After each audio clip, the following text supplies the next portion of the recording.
Origin of knowledge throughout immense stretches of time, the intellect has produced nothing but errors.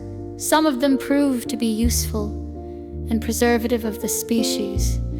He who fell in with them or inherited them waged the battle for himself and his offspring with better success. Those erroneous articles of faith which were successively transmitted by inheritance and have finally become almost the property and stock of the human species are, for example, the following: that there are enduring things, that there are equal things, that there are things, substances and bodies, that a thing is what it appears, that our will is free, that what is good for me is also good absolutely. It was only very late that the deniers and doubters of such propositions came forward. It was only very late that truth made its appearance as the most impotent form of knowledge. It seemed as if it were impossible to get along with truth. Our organism was adapted for the very opposite. All its higher functions, the perceptions of the senses, and in general every kind of sensation cooperate with those primevally embodied fundamental errors. Moreover, those propositions became the very standards of knowledge according to which the true and the false were determined. Throughout the whole domain of pure logic, the strength of conceptions does not, therefore, depend on their degree of truth, but on their antiquity, their embodiment, their character. As conditions of life where life and knowledge seem to conflict, there has never been serious contention.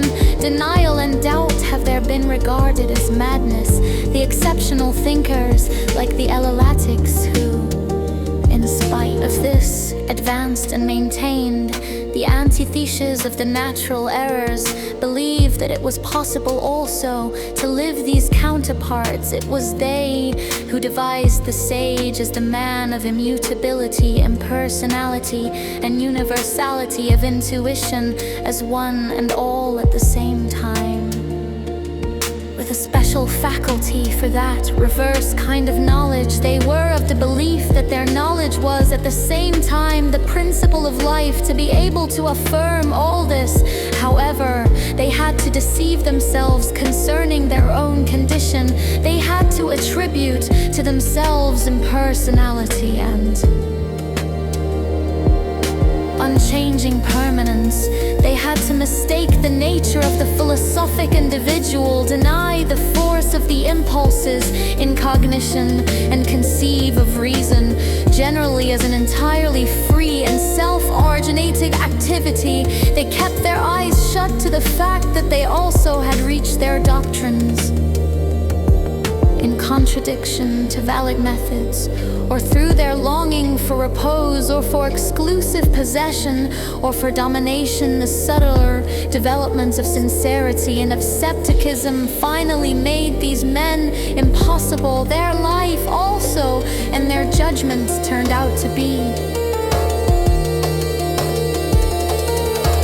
dependent on the primeval impulses and fundamental errors of all sentient being. The subtler sincerity and skepticism arose whenever two antithetical maxims appeared to be applicable to life, because both of them were compatible with the fundamental errors. Where, therefore, there could be contention concerning a higher or lower degree of utility for life, and likewise, where new maxims prove to be not in fact useful, but at least not injurious, as expressions of an intellectual impulse to play a game that was, like all games, innocent and happy, the human brain was gradually filled with such judgments and convictions, and in this tangled scheme there arose for men strife and lust for power. Not only utility and delight, but every kind of impulse took part in the struggle for truths. The intellectual struggle became a business, an attraction, a calling, a duty, an honor. Cognizing and striving for the true finally arranged themselves as needs among other needs. From that moment, not only belief and conviction, but also examination, denial, distrust, and contradiction became forces. All evil instincts were subordinated to knowledge, were placed in its service, and acquired the prestige of the permitted, the honored, the useful, and finally the appearance and innocence of the good.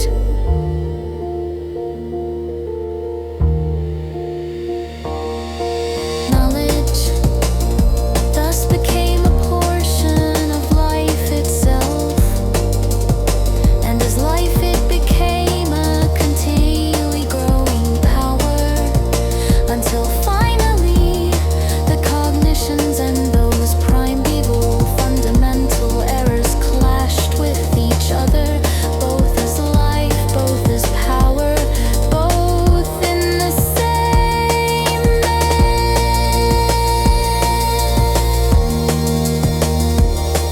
The thinker is now the being in whom the impulse to truth and those life-preserving errors wage their first conflict.